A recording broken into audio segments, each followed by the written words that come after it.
더마카와 함께 시선집중의 문을 열겠습니다. 어서 오세요. 안녕하세요. 더마카입니다. 도발적인 질문으로 한번 시작을 해볼까요? 문봉철님, 종배성, 자유가 뭐다요? 저도 그래서 공부를 다시 해야 되나 그 생각을 하고 있습니다. 자, 역시 세상은 복잡해서 알면 알수록 모른다라는 생각이 듭니다. 당황하셨어요? 아니요. 답이 됐나? 왜 그러냐면 그 개념에 있어서는 정립되어 있는 정의가 있는데 거기서 빗겨나 버리면 도대체 이걸 어떻게 이해를 해야 될지 이제 회로가 엉키는 거 아니겠습니까? 최근 그런 걸 좀 느끼고 있습니다. 네. 아마 그런 것 때문에 여쭤보신 것 같은데요. 싱가온 더블 에스프레소님, 와, 처음으로 본방 시작할 때 들어왔네요. 시선집중 화이팅, 잘 듣겠습니다. 왜 이제 오세요? 왜? 네. 뭐 여러 가지 사정이 있으시겠지만 네. 오늘 함께해 주셔서 감사합니다. 일단 못 나가요. 네. 이태영님, 지난 주말 12명의 친구들 모임에 시선집중을 전파했습니다. 오, 잘하셨어요.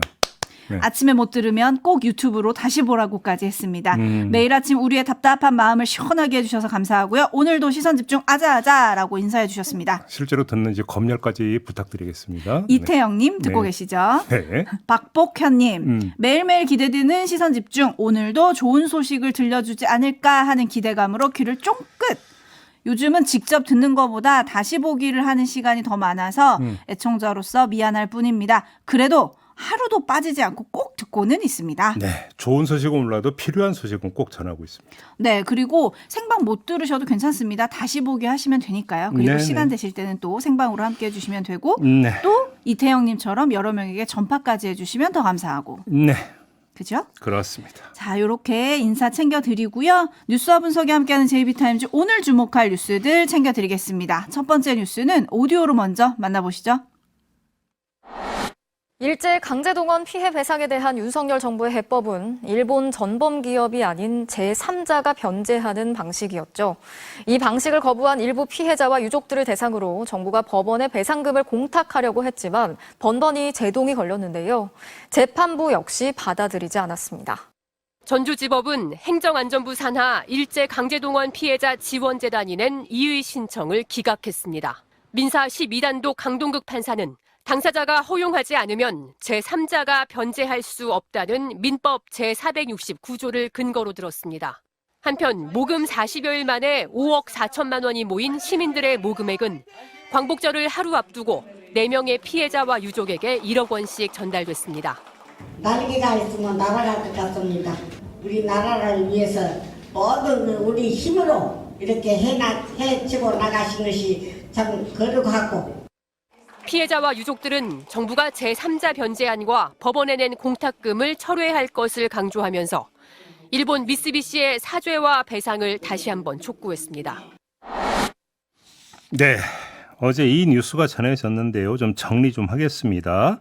정부가 대위 변제를 추진을 했고 그 과정에서 공탁을 걸려고 하지 않았습니까? 근데 여러 법원에서 불수리 결정을 내렸다라는 소식은 이미 전해진 겁니다. 네.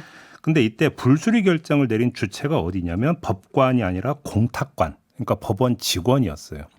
그래서 정부가 어떤 주장을 폈냐면 공탁관에 의한 결정이 아니라 재판부의 결정을 받겠다. 이러면서 이의 신청을 예고했고 실제로 이의 신청을 냈던 겁니다. 그래서 법원이 판사에 의해서 이의 신청에 대한 판단 결과가 어제 전주지방법원에서 나온 건데 결정이 뭐였냐? 기각.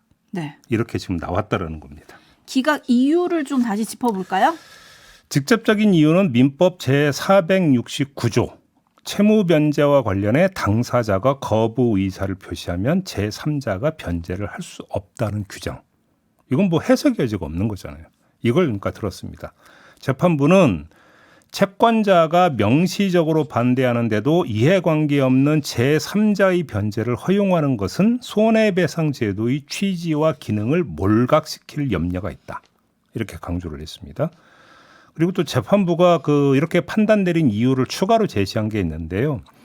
이 사건에서 채무자, 그러니까 여기서 채무자라면 일본의 전범기업이 되는 거죠.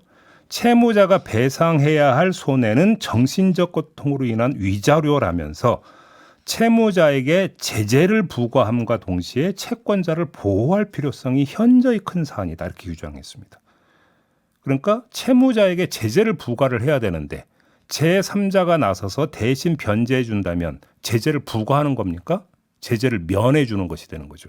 그러니까 이건 손해배상 제도에 맞지 않는다. 법원이 이렇게 판단을 한 거죠. 자, 정부의 이의 신청에 대한 심리는 전주지방법원 외에도 광주지방법원, 수원지방법원 등에서도 지금 진행 중이라고 합니다. 여기서도 같은 판단이 나온다면 정부의 대위 변제는 완전히 물 건너가게 된다. 이런 이야기로 연결이 됩니다.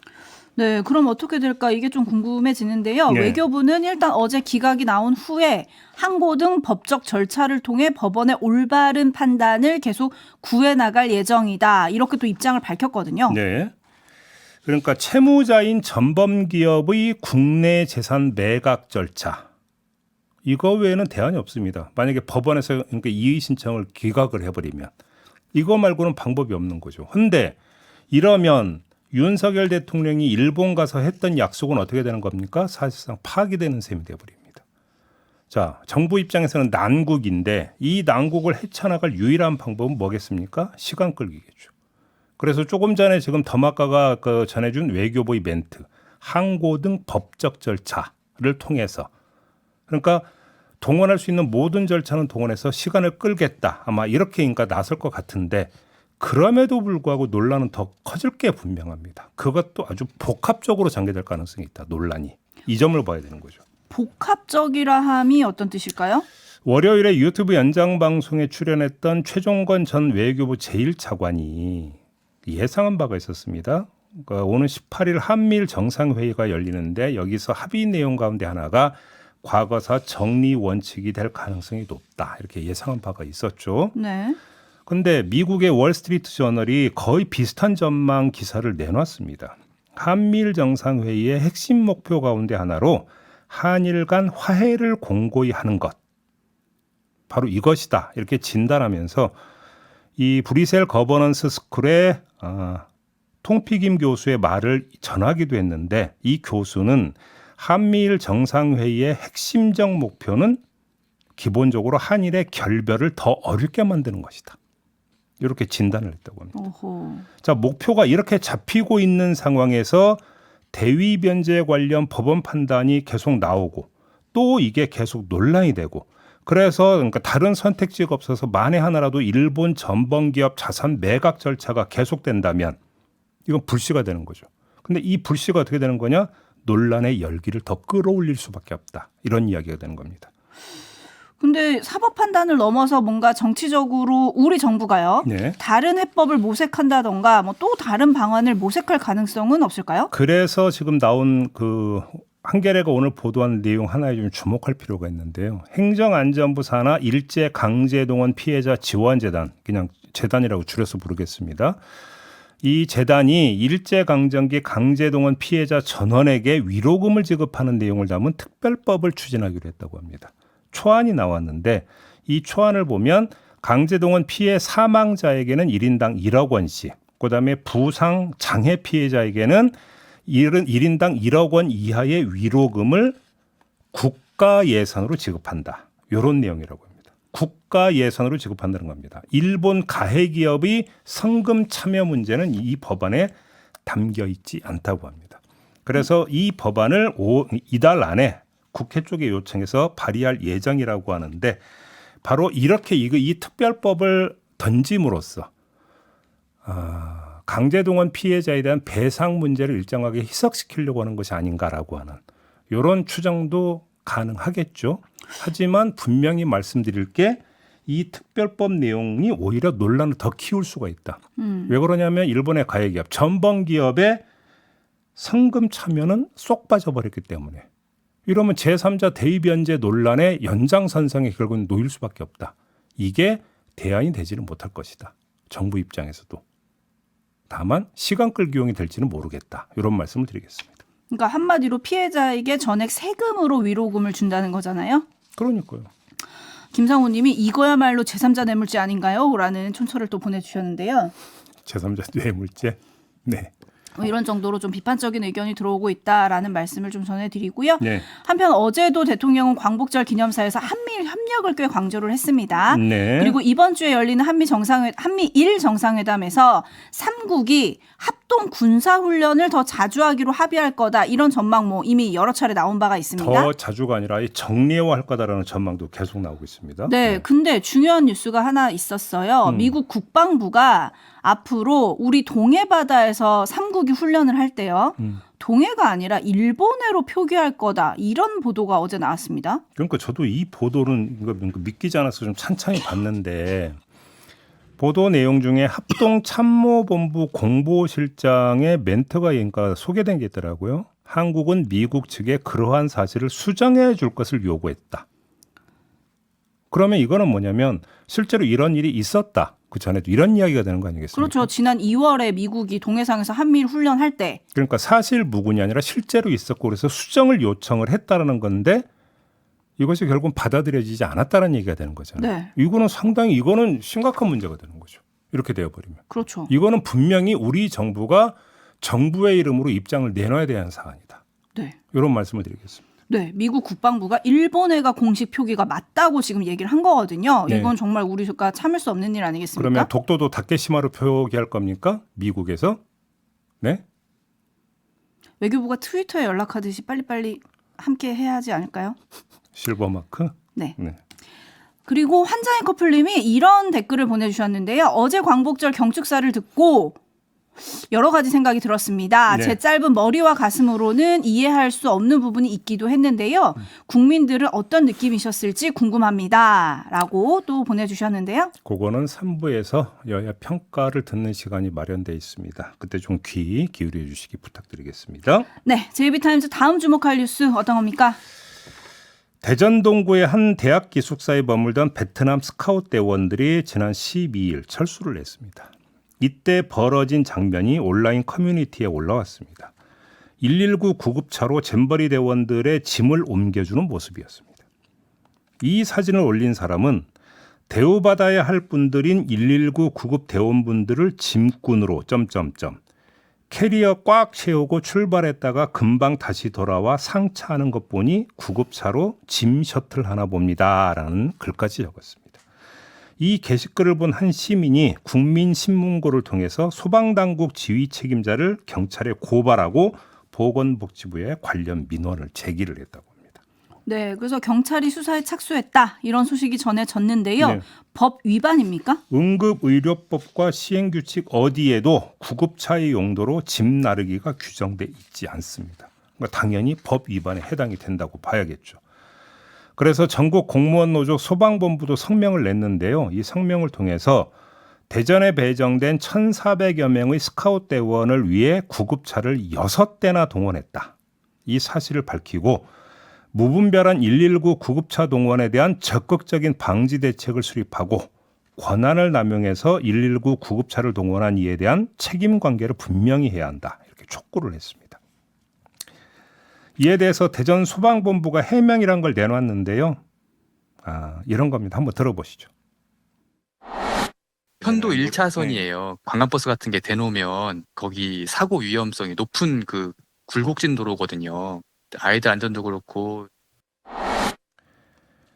그러니까 정리해서 말씀을 드리면 이 기숙사업 도로가 편도 1차로다 보니까 잼버리 대원들이 탑승할 버스를 여기에 댈 수가 없었고 300m가량 떨어진 곳에 그러니까 그 버스를 대놓았던 상황이었는데 14살, 15살짜리 어린 여학생 70여 명이 인도와 차도가 그 모호한 곳에서 무거운 짐가방을 들고 이동하는 게 위험하다고 판단해서 안전관리 차원에서 짐만 옮겨준 것이다.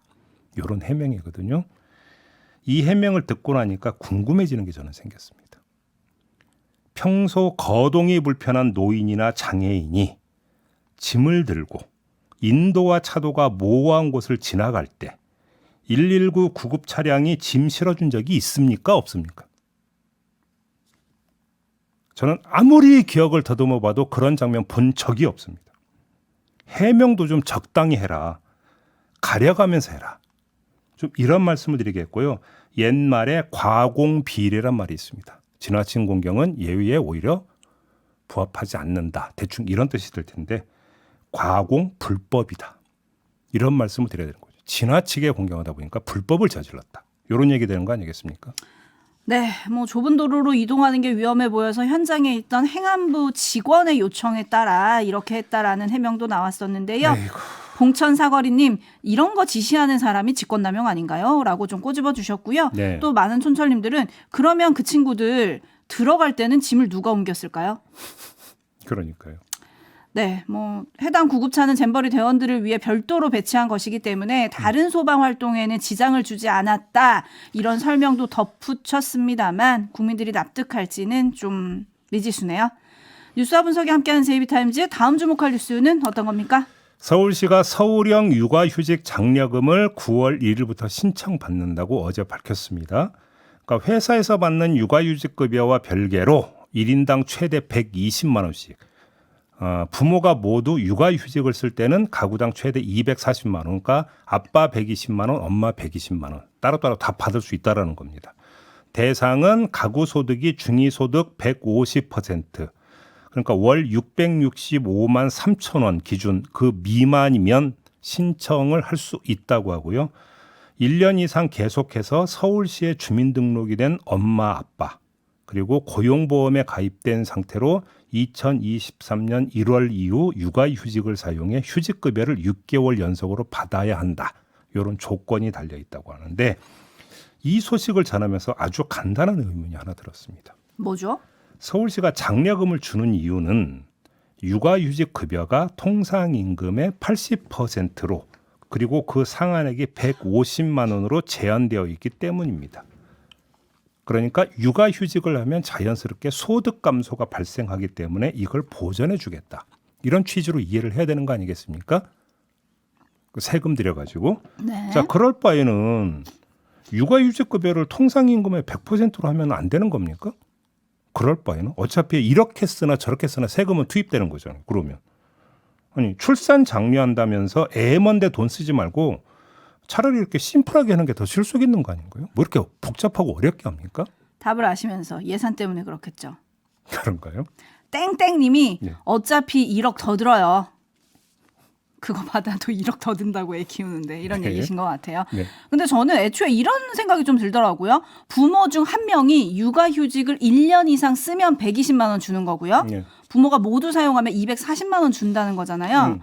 근데 이 장려금이 뭐 육아휴직을 눈치 보지 말고 쓰자. 이런 취지라는 건 알겠습니다만 어떤 직장이 육아휴직 1년을 그렇게 잘 줄까요? 그러니까요.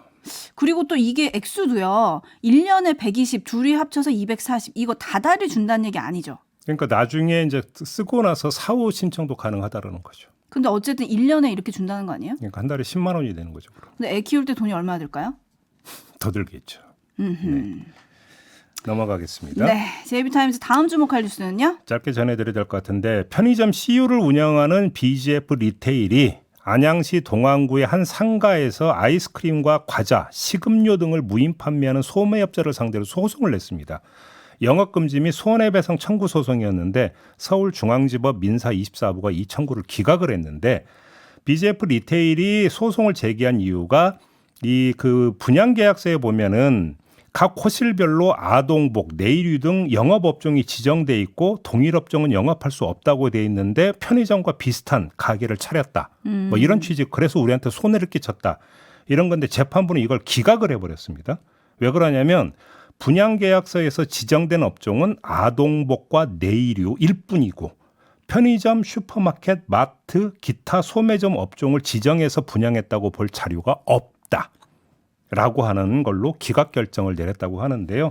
이럴 때 우리가 하는 말이 있습니다. 전세 냈냐? 이런 말을 종종 하곤 합니다.